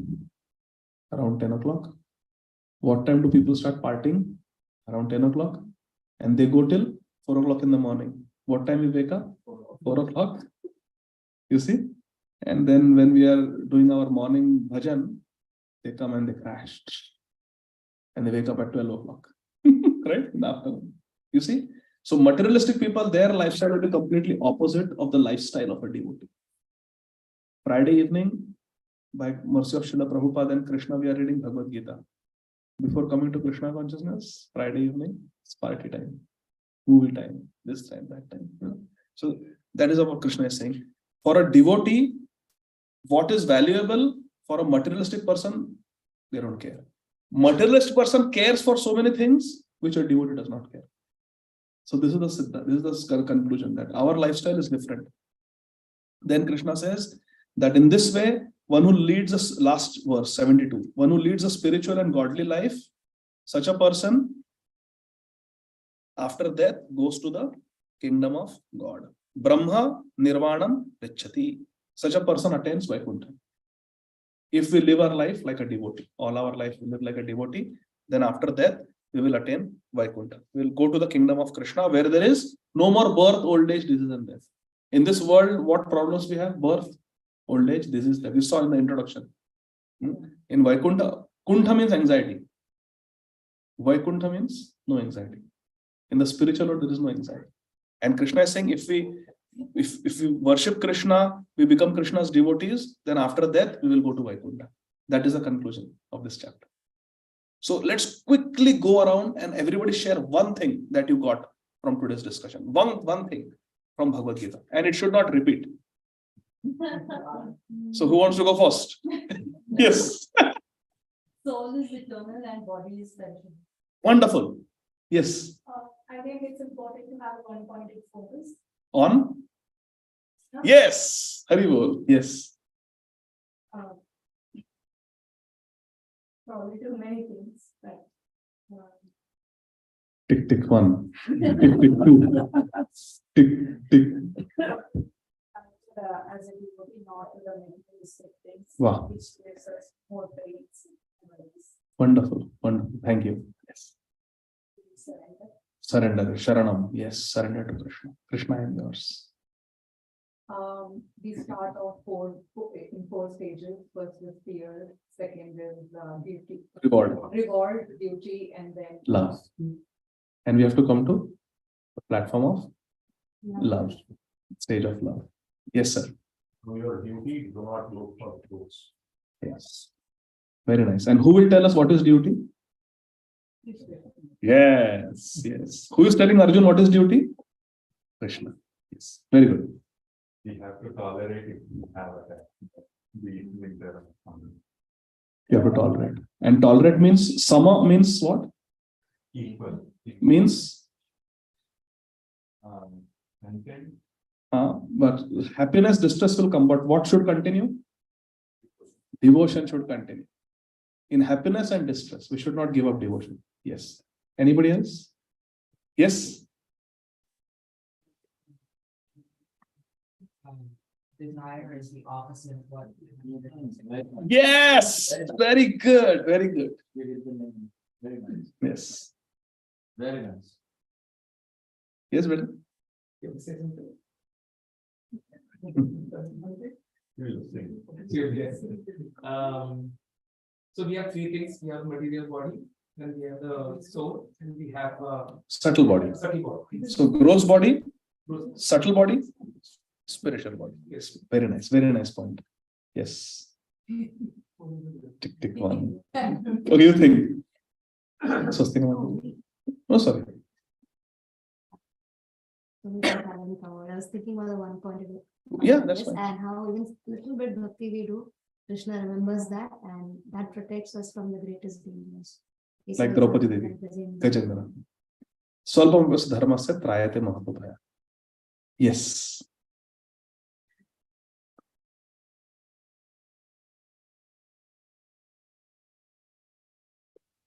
Like a person, you change clothes. Very nice. Wow. Vasamsi jirnani yatha. Soul stays, body. Very nice. Like we change clothes, the soul changes bodies. Very nice. Yes. Having consciousness all the time, like Krishna consciousness, Uh-huh. like we can always like go take the path of like good or bad. It depends on the consciousness what we are in, what state. we are Correct. in. Correct. If we are always thinking of Krishna, then we will make the right choice. Hare Krishna. Krishna will give us the intelligence. Buddhi yoga. and Sharanam. With that buddhi, we Sharanam. Very nice, very nice. Yes. Hare Krishna. At last, we should love Krishna. Haribo. Yes, very nice. Very nice. We should love Krishna. Already spoken. Anybody? Yes, Madhavi? I think, Is the soul temporary? Or soul is permanent, eternal? That's a nice point. Okay, we'll stop here. So while the आप प्रसाद सर्व करना शुरू कीजिए and we'll have kirtan. You can start, Prabhuji. I think it's getting very. Yeah. While you are it coming. So there's a story about Draupadi telling Krishna, right? That why did you not come to help me when that was happening? And Draupadi and Krishna says, when did you call me? You called me only at the very end. As soon as you call me, I came. Yes. When we call Krishna, Krishna comes. The important thing is we have to call Krishna. said that I've been calling you and you came at the end, and he said, first this is how you were calling Krishna. So this is the gesture that you can protect yourself. Yeah. Finally, you put your arms up, and that's a gesture that you're calling for me. That is called Sharanam. That's what Sharanam. Sorry. Can I share? Please, Prabhu. What I learned from this chapter is we are all like Arjun, always bewildered and confused what to do.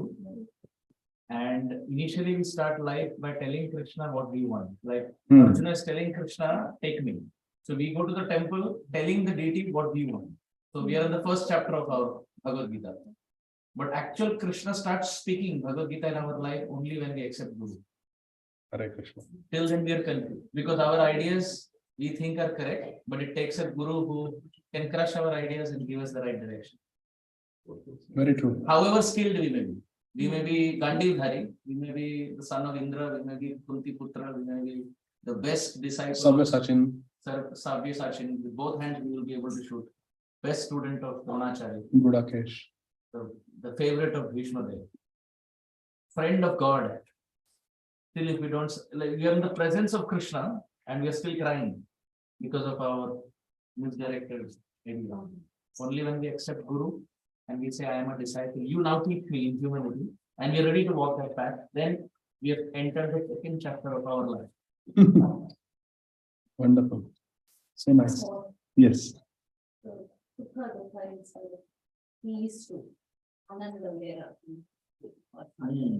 Very nice point.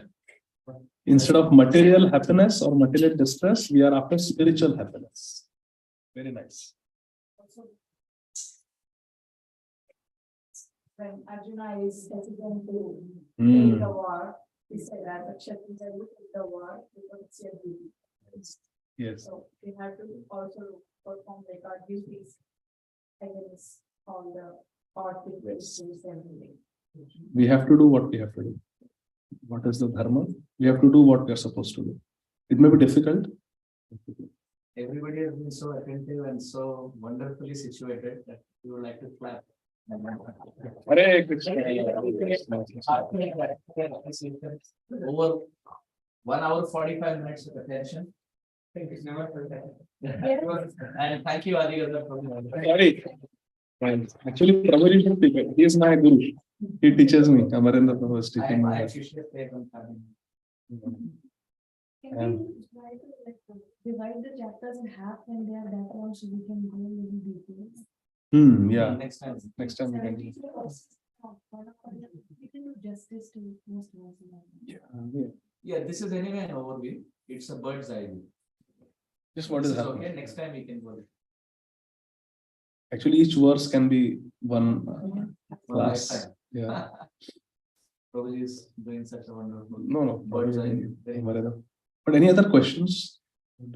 While the prasadam is coming. I have one. Yeah. You go then. Second chapter, they talk about the Kapila Maharshi. There are two Sankhya Shastras. They talk about that, right? So were there two Kapila Maharshis? Yes. So there is one Bhagwan, Kapiladev, the son of Devahuti, Devi. He is Bhagwan. And he is mentioned in Srimad Bhagavatam. And he taught the philosophy of Sankhya. means to analyze what is material and what is spiritual. Neti, neti, neti, not this, not this, not this. Analyzing until we go to the soul. So not the material body, not the mind, not the intelligence. Like that, you no, and you go to the substance, the soul. And in that way, you understand Krishna. That is Sankhya philosophy. Analytically, am I this body? No. Am I the mind? No. Am I the intelligence? No. I'm a soul, like that. That is called Sankhya philosophy. There was another Kapil, later on he came, and that Kapil, he preached atheistic philosophy, atheism. So that we don't accept. But we accept the original Kapila Deva, Kapila Muni, son of Devahuti. Yeah. One is the original, one is imitation. Hare Krishna. Yes, Prabhuji. So Krishna says that as a Kshatriya, your duty is to fight. Yes. If you don't, people are going to say you are a coward, Criticize you. criticize you. But if I am a devotee of Krishna, right? I don't care what people say, and I do it. So why is Krishna himself saying you should not be criticized, or you should not worry about someone's criticism? What a wonderful point. Everybody understood the question? So Prabhuji is saying that a devotee of Krishna should be free from ego, should be humble. Krishna is saying, Arjun, you should fight, otherwise the whole world will criticize you.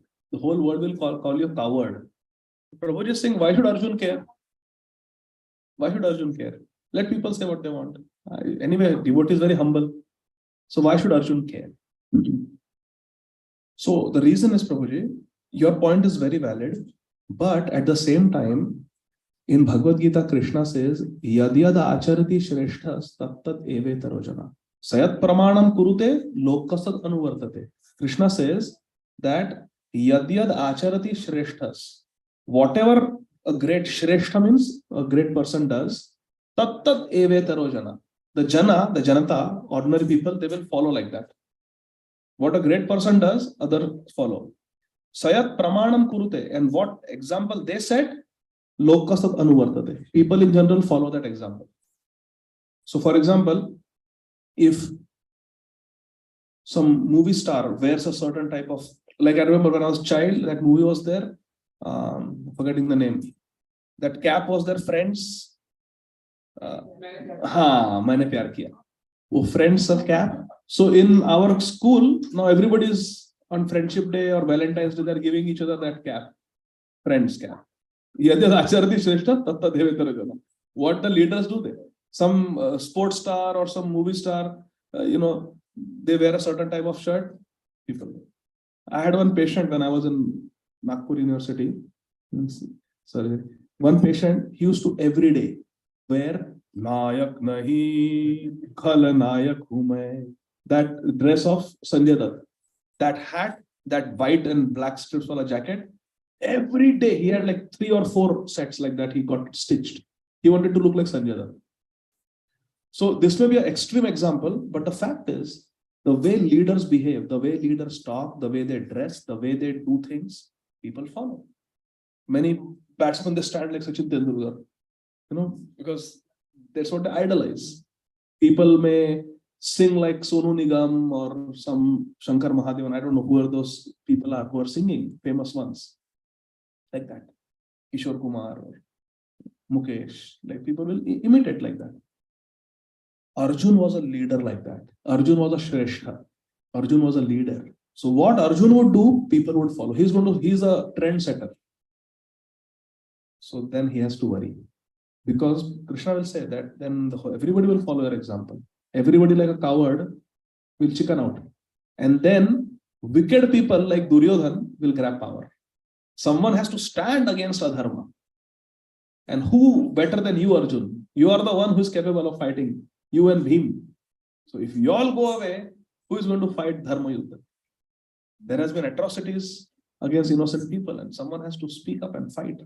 Duryodhan cannot be the king. He doesn't have the moral right to be the king. He is a very sinful person. He poisoned Bhim. He burnt your house when you and your mother were sleeping. Arson. And he tried to disrupt Draupadi Devi. And he is going to be the king of the world? No way. You have to fight, Arjun. Krishna is telling. He was trendsetter. You have to be careful. Yes. When Ravana did, he could kidnap Sita, Hmm. that was wrong, clear. Yes. But Pandavas were always right. Then why did they get into that Shatranj battle, all that anything? Yeah. So actually, Yudhishthira Maharaj, see, everybody has some weakness. There may be some weakness in everybody. Yudhishthira Maharaj's one small weakness was he liked Dyutta Krida. He liked to play the game of dice. One. But he knew that he should not play with a sinful person like Duryodhana. And he resisted. But Dhritarashtra Maharaj told him, no, you play. Now, because the order came from a father figure, Yudhishthira Maharaj was very obedient. So he said that, okay, because Dhritarashtra Maharaj, who is like my father, after Pandu died, Dhritarashtra is my father. If he's telling me I should play, then I will. So Yudhishthira Maharaj played because Dhritarashtra ordered him.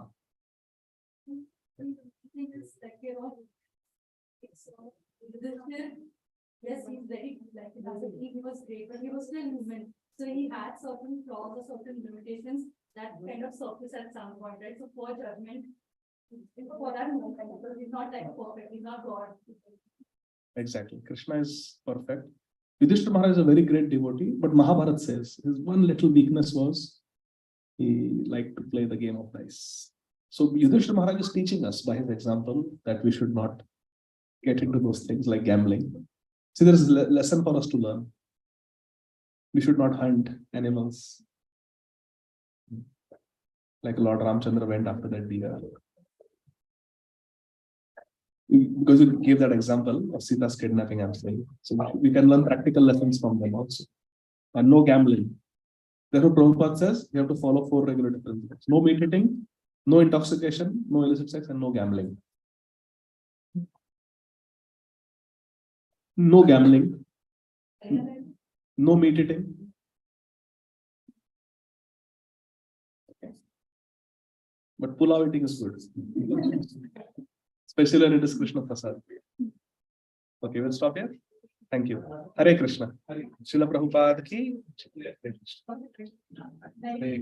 Hare Krishna. Hare Hare. Hare Rama, Rama Rama.